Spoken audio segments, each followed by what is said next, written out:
The human ship was small. It carried no heavy weapons, no fighter escorts, no war signals.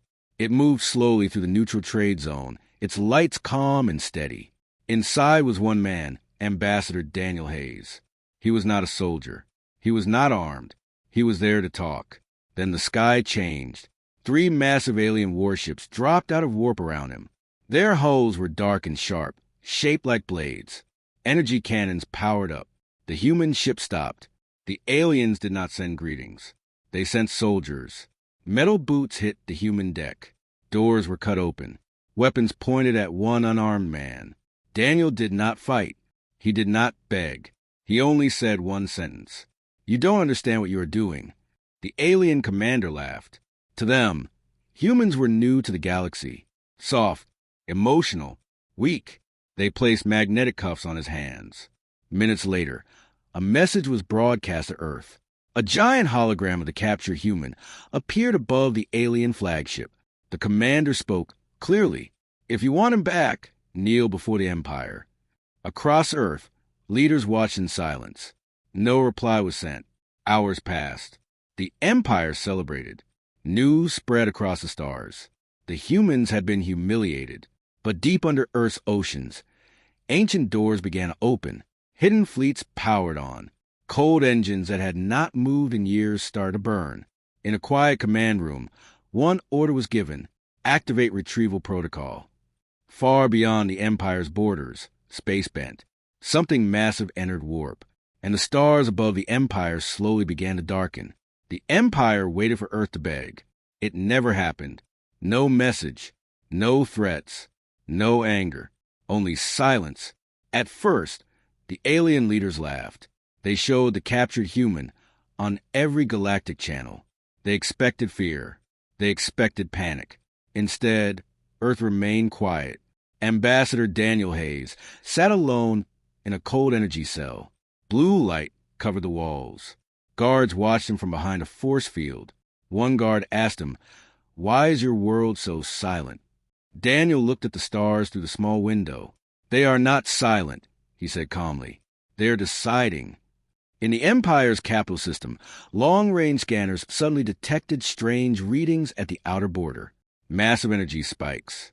Not 1, not 10, hundreds. Admirals rushed to their stations.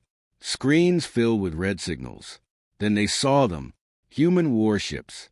They were not small diplomatic ships. They were enormous, dark hulls, heavy armor, silent formations. They did not fire. They did not send threats. They simply formed a wall at the edge of Imperial space.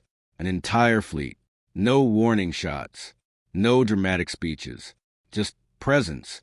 The Empire sent a message. "Is this your answer, humans?" Finally, Earth replied. The transmission was short, clear, cold. "Release him. This is your only warning." Some alien commanders felt fear for the first time, but pride was stronger. The Emperor himself gave the order. Refuse. Increase pressure. In Daniel's prison, the lights flickered. He closed his eyes. Far away, human fleets began to move forward, slowly, together, and for the first time, the Empire realized the silence had not meant weakness. It had meant preparation. The Empire chose pride. They broadcast their answer across every system. The human remains our prisoner. Kneel or watch him suffer. Earth did not argue. Earth did not repeat its warning. Instead, the human fleet moved. At the edge of the Empire's outer defenses stood Carthos Prime, a powerful military shipyard world. It built cruisers. It trained soldiers. It protected the Empire's pride. It had heavy shields. It had thousands of defense cannons. It believed it was safe. Then space tore open above it. Human warships dropped from warp without sound. Their hulls were black, almost invisible against the stars. No battle cries. No dramatic signals. Just targeting locks. The Empire fired first. Bright beams filled the sky. Human ships did not retreat. Their shields absorbed the storm. Then one human dreadnought turned slightly. A single line of white light formed along its spine. It fired once. The beam cut through orbit, through stations, through shield generators. Carthos Prime's defense grid died in seconds. Human ships launched precise strikes. Shipyards exploded. Military docks vanished. No civilian zones were touched. No cities were targeted. This was not rage. This was control. Within minutes, the Empire's strongest outer world was silent. Across the galaxy, alien leaders watched in shock. The humans had not screamed. They had not threatened extinction. They had simply removed a military system from existence. In his prison cell, Daniel panic spread across the Empire. Carthos Prime was gone. Not damaged. Not occupied. Gone. Emergency fleets launched from nearby systems.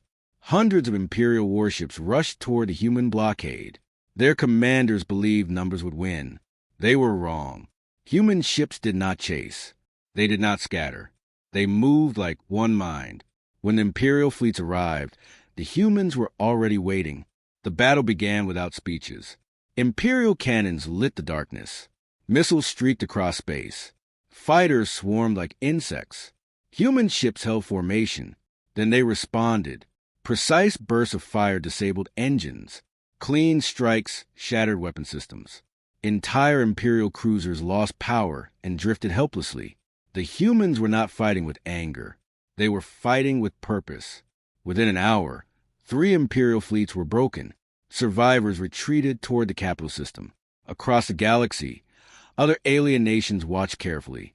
They had once feared the Empire. Now they feared humanity. On the prison station, alarms suddenly activated.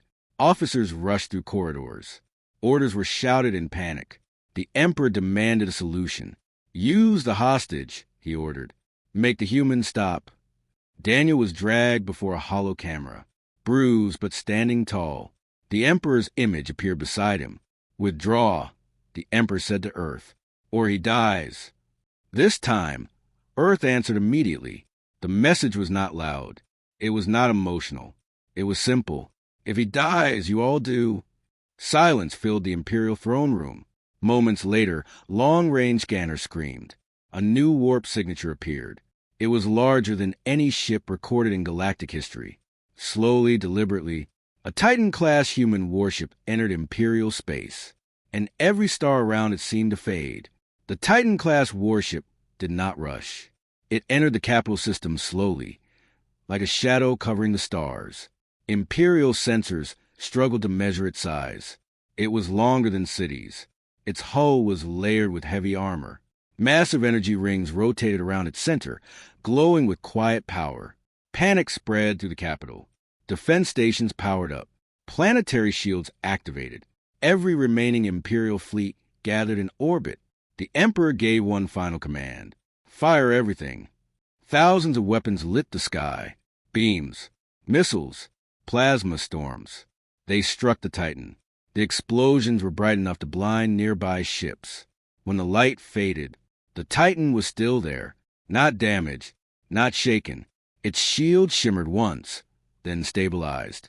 Across the human fleet, no one cheered. They simply waited. On the Titan's bridge, one calm order was given. Rescue team deployed. A small strike vessel detached from the Titan and shot toward the prison station at impossible speed. Imperial ships tried to intercept it, but human escort frigates cut them apart with clean, surgical strikes. Inside the station, alarms screamed again. Walls shook. Human soldiers in black armor breached the outer hull. They moved fast, silent, efficient. Guards fell within seconds. Daniel's cell door exploded open. A soldier removed his helmet. "Ambassador," she said, "you're coming home." Meanwhile, the Titan finally acted. Its central weapon charged. A low hum filled space itself. Then one control blast fired, not at the planet, but at the Imperial fleet. Every warship in orbit lost power at once. Engines died. Weapons went dark. The Empire's entire military force floated helplessly above its own capital. The Titan did not destroy them. It did not need to, because everyone now understood the war was already over. The Imperial fleet drifted in silence. Hundreds of warships, powerless. Above them, the Titan-class warship remained still, like a judge waiting to speak. On the prison station, Ambassador Daniel Hayes was escorted back to the strike vessel. Human soldiers moved quickly but calmly. No anger, no revenge in their voices. Mission complete. The strike vessel returned to the Titan. Across the capital world below, billions watched the sky in fear. They expected fire. They expected their planet to burn. But the Titan did not charge its weapon again. Instead, a transmission spread across every system in the Empire. It came from Earth. A single human voice spoke. "We gave you one warning." Images of Carthos Prime appeared. Destroyed military fleets. Disabled ships above the capital. "We do not seek conquest." The screen changed to show Daniel safely aboard the Titan. "But we protect our own. Always." Inside the Imperial throne room, the Emperor stood frozen. His fleets were gone, his power broken in one day. The human voice continued. "This war ends now. Your government will step down. Your military will disarm, resist, and the next strike will not be limited." Silence followed. Long seconds passed. Then the Emperor lowered his head. He gave the surrender order. Across the galaxy, other alien nations watched carefully.